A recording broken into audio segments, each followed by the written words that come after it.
আমন্ত্রণ সব খবরে আপনাদের সঙ্গে আছি দেবাশিস রঞ্জন সরকার। রাজধানীর আদ-দিন হাসপাতালের একটি ওয়ার্ডে ৬ নবজাতকের মরদেহ পরিবারের কাছে হস্তান্তর করা হয়েছে। বুধবার ভোরে হাসপাতালের দ্বিতীয় তলায় পোস্ট অপারেটিভ ওয়ার্ডে এই মর্মান্তিক ঘটনা ঘটে।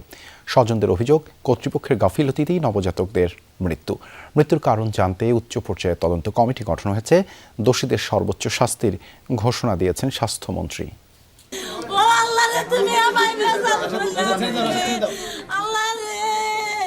একটি সন্তান পৃথিবীতে একা আসে না, সাথে থাকে কত মানুষের স্বপ্ন। সেই স্বপ্নকে পরম যত্নে আগলে রেখেছেন বাবা, যেন ঘুমিয়ে আছে। কিন্তু প্রিয় সন্তান আর জেগে উঠবে না, এটা জেনেও পিতার চোখে মুখে এক রাশ অবিশ্বাস। এই মানুষটি প্রথমবারের মতো বাবা হয়েছেন, কিন্তু শিশুটিকে বাঁচিয়ে রাখতে পারলেন না। এমন ৬ নবজাতকের আকস্মিক মৃত্যুতে মগবাজারের আদ-দিন হাসপাতাল জুড়ে শোকাবহ পরিবেশ। সকালে আসবো রিলিজ নেওয়ার জন্য, কিন্তু যখন রাত্রে শুনি যে সব অসুস্থ, আমি আর্জেন্ট মোটরসাইকেল দিয়ে টান দিয়ে চলে আসছি। আসার পরে দেখি আমার বেবির অবস্থা খুবই খারাপ। রাতে আইসা আমি কুলে নিলাম, সুস্থ। আমায় তো ভিতরে যাইতে দেয় না। পরে আমি মারে বইলে বললাম যে আমাকে বাচ্চাটা আমার কুলে নিতে মন চাইতেছে, একটু আসো। পরে আমি আইসা কুলে নিলাম, আমার সাথে আস্তে আস্তে কি সুন্দর। আমাদের এই বাচ্চা মারা গেছে, এখন এরা আমাকে মেরে ফেলছে আমাদের বাচ্চাদেরকে, ওনারা কোনো অবহেলার কারণে মারা গেছে। হাসপাতালের পোস্ট অপারেটিভ ওয়ার্ডে ভালোই ছিল নবজাতকগুলো, এমন দাবি স্বজন ও হাসপাতালের। তবে কি থেকে কি হয়ে গেল তা বুঝেই উঠতে পারছেন না কেউ। ওয়ার্ড ভালো না, ওয়ার্ডে কি জানি হয়েছে, আগে বাই করে নাই, আগে বাই করলো আমার নাতির আগে তিনটা বাচ্চা হইনের গাইছে। টাকা জমা দেওয়ার আগে লাইসেন্সটা চেক করে, তো লাইসেন্স চেক করতে গিয়ে লাইসেন্স না দিয়ে আর আমার বিল করা শুরু করেছে, আমার বলে টাকা দিয়েছে। হাসপাতাল কর্তৃপক্ষের দাবি চিকিৎসায় কোনো গাফিলতি ছিল না, তারাও চান কারণ বের হয়ে আসুক। বাচ্চাগুলো যখন ডেলিভারি হয়েছে সবাই হেলদি বেবি ছিল এবং হেলদি বেবি মায়ের পাশেই ছিল। হঠাৎ করে কেন বাচ্চাগুলো অসুস্থ হলো, কেন মারা গেল, এটা তো তদন্ত সাপেক্ষে বের করতে হবে কজ অফ ডেথটা। তদন্তের পর দোষীদের বিরুদ্ধে কঠোর ব্যবস্থা নেওয়ার হুঁশিয়ারি দিয়েছেন স্বাস্থ্যমন্ত্রী। আমরা যথাযোগ্য যা প্রয়োজন, যতটুকু শাস্তির দরকার সেটা আমরা ব্যবস্থা করবো। এটা থেকে অন্যান্য জায়গায় আমরা মেসেজ করবো। আইন শৃঙ্খলা বাহিনীর বিভিন্ন সংস্থা শিশু মৃত্যুর তদন্তে কাজ শুরু করেছে বলে জানিয়েছে পুলিশ। ৬ জন এ পর্যন্ত আমরা যেটা জেনেছি, ৬ জন শিশু ছিল, ৬ জন মারা গেছে। না, কারণ যেটা মানে কি কারণে মারা গেছে কারণটা নির্ধারণ করা সম্ভব নয়। আমাদের সিআইডি এক্সপার্ট টিম আসছে। বিকেলে ৬ নবজাতকের মরদেহ হস্তান্তর করা হয় স্বজনের কাছে। এসো কতটা কঠিন, সন্তান হারানোই মায়ের আহাজারির দায় কে নেবে?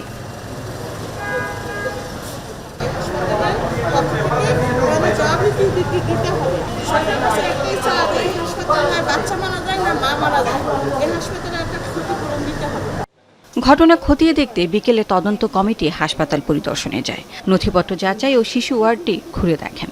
তদন্ত শেষ না হওয়া পর্যন্ত সিলগালা থাকবে হাসপাতালের নবজাতক ওয়ার্ডটি। লাভলি বিথি, যমুনা নিউজ, ঢাকা। মারা যাওয়া শিশুদের খোঁজ খবর রাখছেন সহকর্মী রাজীব আহমেদ। সরাসরি যাচ্ছি তার কাছে। রাজীব, এই মুহূর্তে মারা যাওয়া শিশুদের কার বাসায় রয়েছেন আপনি? কি অবস্থা সেখানে? আমি এই মুহূর্তে রয়েছি নন্দীপাড়া হাসান নাজমা দম্পতির বাসায়। তার টুইন বেবি ছিল, তারা মারা গিয়েছেন এবং সকালে মারা যাওয়ার পর জোহরের পর তাদের জানাজা সম্পন্ন হয় এবং তাদেরকে দাফন করা হয় বড় স্মৃতি। এবং আমরা তার বাসায় আছি এবং তাদের সাথে আমরা কথা বলেছি। তাকে বলল যে সুস্থ বাচ্চা, তাদের আজকে রিলিজ নিয়ে চলে আসার কথা, আর এই মুহূর্তেই তাদের বাচ্চার এরকম একটা দুর্ঘটনা ঘটেছে। এবং তারা বলছে রবিবার দিনে এই বাচ্চা জন্মগ্রহণ করা 4 দিনের মাথায় এই ঘটনা ঘটেছে। আমরা সেই হাসান নাজমা দম্পতির বাসায় আছি। আমরা এখন হাসান সাহেবের সাথে একটু কথা বলবো, যার বাচ্চা মারা গিয়েছে, তার সাথে আমরা শুনবো কি ঘটনাটা কি হয়েছে। কি হয়েছিল আজকের ঘটনাটা? আজকের ঘটনাটা হয়েছে, বাচ্চা মনে করেন বমি করে আর নীল হয়ে যায়, তাই এদের কাছে হেরান নিছি। আবার কেউ বলতেছে এসি নষ্ট হইয়া ভাইরাস আক্রান্ত কইরা হার্টবিট বাচ্চাদের কমে গেছে আর বাচ্চা ঠিকান যাইব না। এখন এটা মেডিকেলের ভিতরে সুষ্ঠু তদন্ত করলে এটা বোঝা যাবে কোন সমস্যার কারণে বাচ্চাগুলো যে মারা গেছে। 12-13টা বাচ্চা আমার চোখের সামনে দিয়ে একটা বাচ্চা নিয়ে যায় কতটুকু পর মারা, 5-7 মিনিট পর বাইর করে দেয়। এখন এটা সুস্থ তদন্ত চাই মেডিকেলের, আর সুস্থ বিচার চাই এই দেশের সরকারের কাছে। আমার আবেদন এই পর্যন্ত। আমি গরিব মানুষ, অসহায় মানুষ, আমি এটার সুস্থ তদন্ত চাই, সুস্থ বিচারটা চাই। আপনার বাচ্চা এখন আপনার বাচ্চা আসলে কি আপনি কি চান? আসলে আপনার দুইটা বাচ্চা যে মারা গেছে, ক্ষেত্রে আপনার কি অনুভূতি একটু বলেন। আমি সুস্থ বিচার চাই, এটার সুস্থ তদন্ত চাই, আর কারো মায়ের জন্য বুক খালি না হয় এরকম। হাসান এই দম্পতি তারা বলছিলেন যে আসলে তাদের বাচ্চা যেভাবে মারা গিয়েছে বা তাদের সন্তান যেভাবে তারা হারিয়েছেন, এরকম যেন আর কোনো পরিবারের সন্তান না হারাতে হয়, তার সুষ্ঠু একটা তারা তদন্ত চাচ্ছেন। এবং তাদের যে শোক, যে আহাজারি পুরো এলাকা আহাজারিতে ভরে উঠেছে, এবং আশপাশের যে তাদের প্রতিবেশীরা তারা একই কথা বলছেন যে এ ধরনের যে একদম এই ধরনের দুর্ঘটনা যেন হাসপাতাল কেন্দ্রিক যে না ঘটে, বা এবং এর একটা সুষ্ঠু তদন্ত হোক, এটাও এলাকাবাসী প্রত্যাশা করছেন। এবং এলাকাবাসী বলছেন এর সুষ্ঠু তদন্তের মাধ্যমে এর একটা বিচার হোক, এরকমই তারা প্রত্যাশা করছেন এলাকাবাসী। ধন্যবাদ রাজীব যুক্ত হবার জন্য। রাত পোহালেই মুসলিমদের অন্যতম প্রধান ধর্মীয় উৎসব ঈদ উল আজহা। আনন্দ আর ত্যাগের মহিমায় কোরবানির ঈদ উদযাপনে প্রস্তুত দেশবাসী। প্রধান জামাতের জন্য প্রস্তুত জাতীয় ঈদগাহ। এখানে রাষ্ট্রপতি, প্রধানমন্ত্রী, মন্ত্রিপরিষদের সদস্য সহ নামাজে শরিক হতে পারবেন 35,000-এর মতো মুসল্লি। থাকছে নারীদের জন্য আলাদা নামাজ পড়ার ব্যবস্থা। বৈরী আবহাওয়ার কথা মাথায় রেখে বাড়তি ব্যবস্থা নেওয়া হয়েছে। তবে বড় কোনো দুর্যোগ হলে জাতীয় ঈদগাহর পরিবর্তে বিকল্প হিসেবে থাকছে জাতীয় মসজিদ বায়তুল মোকাররম। আল্লাহ আমাদের সহায় হবেন। বৃষ্টিতে আপনারা দেখেছেন ভিতরে কোনো ক্ষতি হবে না, কিছুই হবে না। বৃষ্টি হলেও আমরা এখানে নামাজ পড়াতে পারবো, কাজে এখানে কোনো অসুবিধা হবে না। ঈদের জামাত অনুষ্ঠিত হবে সকাল 7:30 এই ঈদগাহ ময়দানে পুরুষ এবং মহিলা সহ মোট 35,000 মুসল্লিদের বসার ব্যবস্থা করা হয়েছে। বাংলাদেশ সহ বিশ্বের সকল মুসলিমদের প্রতি পবিত্র ঈদ উল আজহার শুভেচ্ছা জানিয়েছেন প্রধানমন্ত্রী তারেক রহমান। শুভেচ্ছা বার্তায় বলেন, ত্যাগের পরাকাষ্ঠা, তাকওয়ার মহিমান্বিত পথ নির্দেশনা এবং আত্মশুদ্ধির অনন্য বার্তা নিয়ে বছর ঘুরে বিশ্ব মুসলিমের দুয়ারে আবারও হাজির পবিত্র ঈদ উল আজহা। বলেন, কোরবানির শুধু পশু জবাই নয়, বরং লোভ, লালসা, হিংসা, বিদ্বেষ আর মনের পশুত্বকে পরাভূত করার দীক্ষা গ্রহণের মধ্যেই নিহিত রয়েছে কোরবানির মাহাত্ম্য ও তাৎপর্য। ত্যাগের পরাকাষ্ঠা, তাকওয়ার মহিমান্বিত পথ নির্দেশনা এবং আত্মশুদ্ধির অনন্য বার্তা নিয়ে বছর ঘুরে বিশ্ব মুসলিমের দুয়ারে আবারও হাজির পবিত্র ঈদ উল আজহা। বাংলাদেশ সহ বিশ্ব মুসলিমের প্রতি পবিত্র ঈদ উল আজহার শুভেচ্ছা। দল, মত, ধর্ম, বর্ণ নির্বিশেষে দেশবাসীকে পবিত্র ঈদের শুভেচ্ছা জানাই। ঈদ মোবারক। পশুর হাটগুলোতে এখন চলছে শেষ মুহূর্তের বেচাকেনা। বুধবার সন্ধ্যার পর থেকে হাটে ক্রেতার ভিড় বাড়ায় বেচাকেনায় ফিরেছে প্রাণ। পছন্দের পশু কিনতে ক্রেতাদের যেমন তৎপরতা, তেমনি ভালো দামের আশায় অপেক্ষায় আছেন বিক্রেতাদের অনেকে। শেষ মুহূর্তের দাম নিয়ে ক্রেতা ও ব্যাপারীদের মাঝে চলছে দর কষাকষি। এবারের আলোচিত বিশালদেহী গরু বগুড়ার ডনও অবিকৃতই রয়ে গেছে।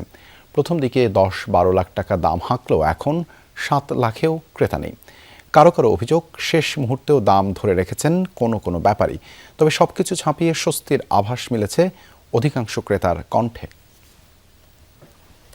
ছাড়তেছে না, ওই অল্প কিছু গরু আছে, হয়তো এটা রিটার্ন নিয়ে যাবে, বা ফার্মের গরু আছে ফার্মে নিয়ে যাবে। আমিও শুনে আসছি বাসা থেকে যে একটু কমছে, এই জন্যই আসছি দেখি। গতকাল বৃষ্টিতে হওয়ার করে হস্ত হয়ে গেছে, সকালে পানির দাম ছিল 4টা আছে, যে দাম করে অনেক লস হয়। এই গরুর দাম বলতেছে 45-50। কোরবানির বর্জ্য যত্রতত্র না ফেলার জন্য নগরবাসীকে আহ্বান জানিয়েছেন ঢাকা দক্ষিণ সিটির প্রশাসক আব্দুস সালাম। বলেন, জনগণের সহযোগিতা ছাড়া নগরী পরিষ্কার রাখা অসম্ভব। সকালে রাজধানীর পলাশীতে নান্দনিক বর্জ্য ব্যবস্থাপনা এবং সৌন্দর্য বর্ধন কাজের উদ্বোধনী অনুষ্ঠানে যোগ দেন তিনি। এ সময় তিনি এসব কথা বলেন। STS ঘিরে গ্রাফিতির কাজ পরিদর্শন শেষে স্থানীয় সরকার প্রতিমন্ত্রী শাহে আলম বলেন, সরকারের পক্ষ থেকে সিটি কর্পোরেশনকে সব ধরনের সহযোগিতা করা হচ্ছে। এছাড়া কোরবানির ঈদ সামনে রেখে দ্রুততম সময়ের মধ্যে পশুর বর্জ্য অপসারণে প্রয়োজনীয় প্রস্তুতি নেওয়া হয়েছে বলেও জানান তিনি। মাননীয় প্রধানমন্ত্রী যেটা চাচ্ছেন, উনি আমাদের 12 ঘন্টা সময় দিয়েছেন ক্লিনিংয়ের জন্য, কিন্তু আমরা আপনাদের সাথে আলোচনা করে আমরা নির্ধারণ করেছি 8 ঘন্টার মধ্যে আমরা বর্জ্য ব্যবস্থাপনাটা আমরা পরিষ্কার করব। ঈদ উদযাপনের রাজধানী ছাড়ছে নগরবাসী। আজ সবগুলো ট্রেনই সময় মতো ছেড়ে গেছে, তবে যারা ছাদে চড়েছেন বৃষ্টির কারণে তারা পড়েন ভোগান্তিতে। সড়ক মন্ত্রীর দাবি এবার নির্বিঘ্নে হচ্ছে ঈদ যাত্রা। বুধবার সকালে মুষলধারে বৃষ্টির মধ্যেই বাস, ট্রেন, লঞ্চ চড়ে যে যেভাবে পেরেছেন ফিরেছেন বাড়ি। বৈরী আবহাওয়ার কারণে কিছু সময় লঞ্চ চলাচল বন্ধ রাখে বিআইডব্লিউটিএ। সবগুলো ট্রেনই সময় মতো ছেড়ে গেছে। বগিগুলোয় তিল ধারণের ঠাঁই ছিল না। টিকিট কাটা থাকলেও অনেকেই পাননি বসার আসন। বাধ্য হয়ে দাঁড়িয়ে শুরু করলেন যাত্রা। বাস টার্মিনালগুলোয় অন্যান্য দিনের তুলনায় যাত্রী চাপ কিছুটা কম। যাত্রীদের মুখে বাড়তি ভাড়া আদায়ের অভিযোগ থাকলেও নেই বাসের সংকট।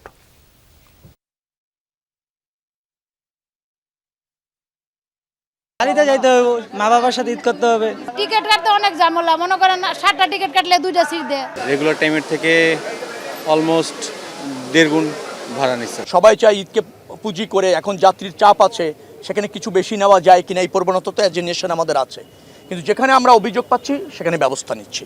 শেষ দিনে বৃষ্টি মাথায় নিয়ে দলে দলে বাড়ি ফিরেছে মানুষ। ঈদে যাত্রায় যানজটেও ভোগান্তি পোহাতে হচ্ছে উত্তর অঞ্চলগামী যাত্রীদের। মঙ্গলবার রাত থেকেই ঢাকা টাঙ্গাইল মহাসড়কের কয়েকটি পয়েন্টে যানজট বাড়তে থাকে।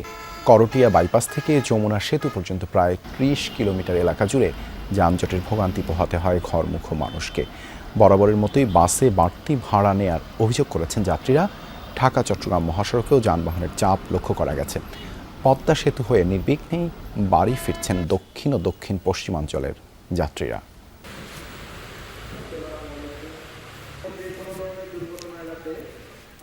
সারা দেশে চলছে ঈদ উল আজহার জামাতের শেষ মুহূর্তের প্রস্তুতি। মুসল্লিদের জমায়েতকে কেন্দ্র করে এরই মধ্যে নিশ্চিত করা হয়েছে কয়েক স্তরের নিরাপত্তা। দেশের অন্যতম বৃহৎ ঈদ জামাত অনুষ্ঠিত হবে কিশোরগঞ্জের শোলাকিয়ায়। সকাল 9টায় হবে প্রথম জামাত। দেশ বিদেশের লাখো মুসল্লির জন্য বিশেষ 2টি ট্রেন ভৈরব ও ময়মনসিংহ থেকে চলাচল করবে। লক্ষাধিক মুসল্লি নামাজ পড়বেন দিনাজপুরের গোড়ে শহীদ ময়দানে। ঈদের জামাত শুরু হবে সকাল 8:30টায়।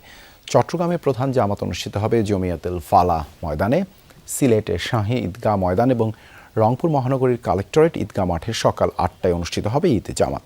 এছাড়া রাজশাহীর হজরত শাহ মখদুম কেন্দ্রীয় ঈদগাহ মাঠ এবং খুলনার সার্কিট হাউস ময়দানে ঈদের প্রধান জামাত অনুষ্ঠিত হবে। মধ্যপ্রাচ্যের সাথে মিল রেখে দেশের কয়েকটি জেলায় কিছু গ্রামের মানুষ ঈদ উল আজহা উদযাপন করেছেন আজ। সকালে চাঁদপুরের প্রায় 40টি গ্রামে ঈদের নামাজ অনুষ্ঠিত হয়। এরপর পশু কোরবানি করেন মুসল্লিরা। জামালপুরের ইসলামপুর, সরিষাবাড়ি ও মাদারগঞ্জ উপজেলার 20টি গ্রামেও মধ্যপ্রাচ্যের সাথে মিল রেখে পবিত্র ঈদ উল আজহা উদযাপিত হচ্ছে। বৃষ্টি আর বৈরী আবহাওয়ার কারণে ঘরেই ঈদের নামাজ আদায় করেন অনেকে। এসব গ্রামে 1000-এর বেশি মানুষের বাস। দিনাজপুরের 40টি গ্রামেও ঈদ উদযাপিত হচ্ছে।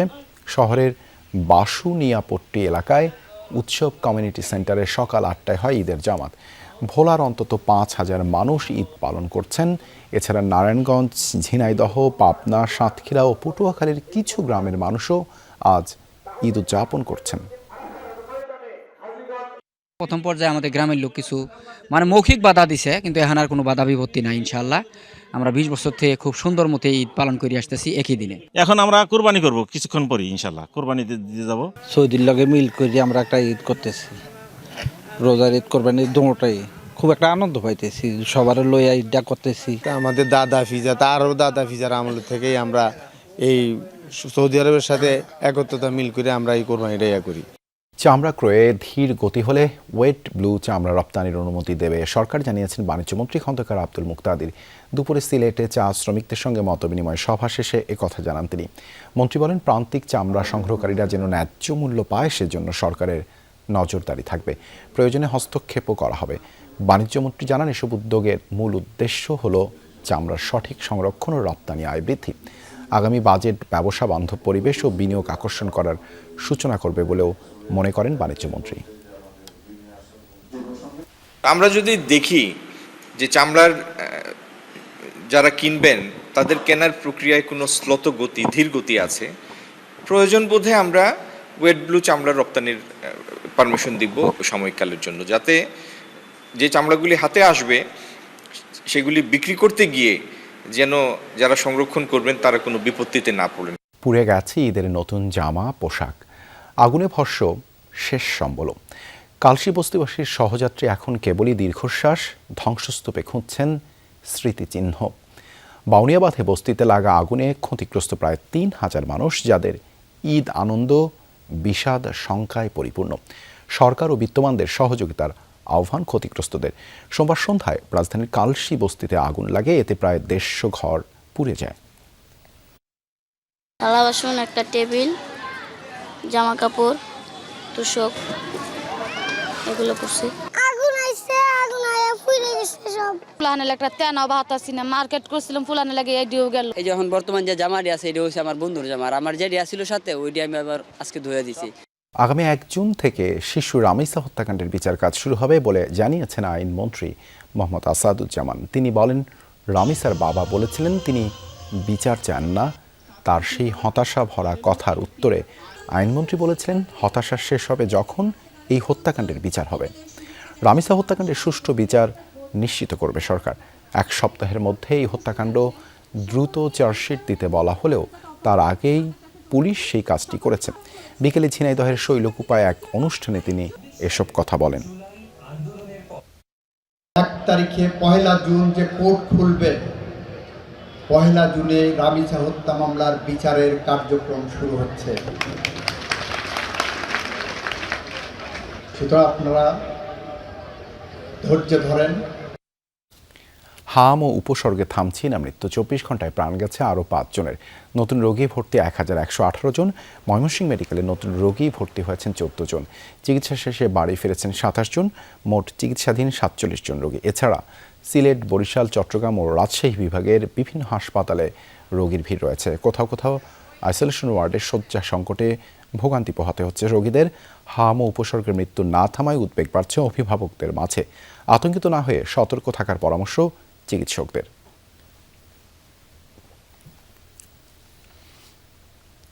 লঘুচাপের প্রভাবে দেশের বিভিন্ন স্থানে বৃষ্টি হচ্ছে, কোথাও কোথাও বয়ে যায় ঝোড়ো হাওয়া।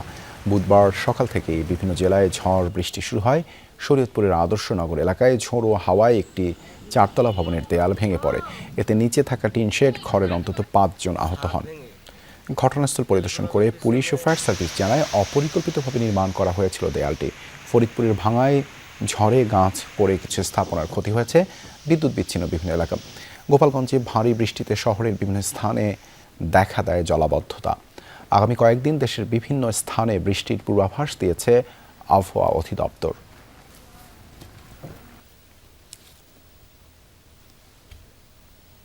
দেশের নদী বন্দরগুলোকে দেয়া হয়েছে ২ নম্বর নৌ সতর্ক সংকেত। দমকা হাওয়া আর বজ্রবৃষ্টির আশঙ্কায় নৌযানগুলোকে চলাচলে সতর্ক থাকতে বলেছে আবহাওয়া অধিদপ্তর।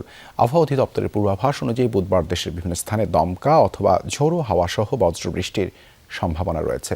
বিশেষ করে রাজশাহী, খুলনা, ঢাকা, ময়মনসিংহ ও সিলেট বিভাগের অনেক জায়গায় এবং রংপুর, বরিশাল ও চট্টগ্রাম বিভাগের কিছু এলাকায় বৃষ্টি ও বজ্রপাত হতে পারে। কোথাও কোথাও মাঝারি থেকে ভারী বর্ষণেরও আভাস রয়েছে। ঝোড়ো হাওয়ার প্রভাবে নদীপথ উত্তাল। আবহাওয়া অফিস বলছে, সারা দেশে দিনের তাপমাত্রা প্রায় অপরিবর্তিত থাকলেও রাতের তাপমাত্রা কিছুটা কমতে পারে। মুজদালিফা থেকে পাথর সংগ্রহ করে মিনায় ফিরেছেন হাজিরা। আল জামারায় শয়তানের প্রতীক লক্ষ্য করে আজ পাথর ছুঁড়েছেন তারা। ফজরের নামাজ আদায় করেই মিনার উদ্দেশ্যে রওনা হন হাজিরা। পাথর নিক্ষেপ শেষে আল্লাহর সন্তুষ্টি লাভের আশায় পশু কোরবানি দেন। এরপর জামারা থেকে বেরিয়ে পুরুষরা মাথা মুন্ডন করেন, নারীরা ২ ইঞ্চি পরিমাণ চুল ছাঁটেন। গোসল শেষে ইহরামের কাপড় বদল করেন হাজিরা। স্বাভাবিক পোশাকে মিনা থেকে মসজিদুল হারামে গিয়ে ৭ বার কাবা শরীফ তাওয়াফ করেন।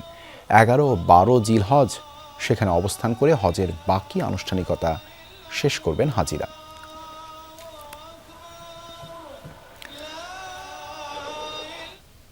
মধ্যপ্রাচ্য সহ বিশ্বের বেশিরভাগ দেশে বুধবার উদযাপিত হয়েছে ঈদ উল আজহা। পবিত্র আল আকসা ঈদের জামাতে মুসল্লিদের ঢল। আল্লাহর কাছে বিশ্ব শান্তি আর মুসলিম উম্মার সমৃদ্ধি কামনা করেন মুসল্লিরা। বিশ্বের সবচেয়ে বড় মুসলিম দেশ ইন্দোনেশিয়ার জাকার্তায় আল আজহার মসজিদে অনুষ্ঠিত হয় ঈদের প্রধান জামাত। ত্যাগের মহিমায় ঈদ উল আজহা উদযাপিত হচ্ছে সৌদি আরব, কাতার, কুয়েত, ওমান, সংযুক্ত আরব আমিরাত, তুরস্ক ও মিশরেও শিয়া প্রধান দেশ ইরানে ঈদের প্রধান জামাত হয় রাজধানী তেহরানে। যুদ্ধ বিধ্বস্ত সিরিয়া, ইরাক, লেবাননেও ঈদের জামাত দেখা যায় ধর্মপ্রাণ মুসলমানদের ঢল। নামাজের পর আল্লাহর সন্তুষ্টির আশায় পশু কোরবানি দেন মুসল্লিরা। সৌদি আরবে মক্কার মসজিদুল হারাম ও পবিত্র মসজিদ নববীতে অনুষ্ঠিত হয় ঈদের নামাজ। মধ্যপ্রাচ্যের সাথে মিলিয়ে পাকিস্তানেও ঈদুল আজহা উদযাপিত হয়েছে। ভৌগোলিক কারণে সবার আগে ঈদের আনুষ্ঠানিকতা শুরু হয় অস্ট্রেলিয়া ও নিউজিল্যান্ডে। আল্লাহর প্রতি শুকরিয়া, তিনি আমাদের কোরবানির তৌফিক দিয়েছেন। যারা কোরবানি দিচ্ছেন সবার প্রতি আহ্বান, গরিবদের প্রাপ্য অংশ তাদের দিন। ঈদুল আজহা কেবল পশু কোরবানির জন্য নয়, বরং প্রকৃত ত্যাগের শিক্ষা হলো আমাদের খারাপ আকাঙ্ক্ষা ও স্বার্থপরতা ত্যাগ করা, অহংকার দূর করা। মুসলিম হিসেবে আমার বিশ্বাস যে পরিস্থিতি ভালো হবে।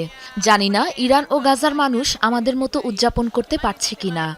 আমরা কেবল প্রার্থনা করতে পারি মুসলিম বিশ্বের ঐক্য আর শান্তির জন্য। আমরা আর যুদ্ধ চাই না। এই ছিল সব খবরের আজকের আয়োজনে। এতক্ষণ সাথে থাকার জন্য ধন্যবাদ সবাইকে।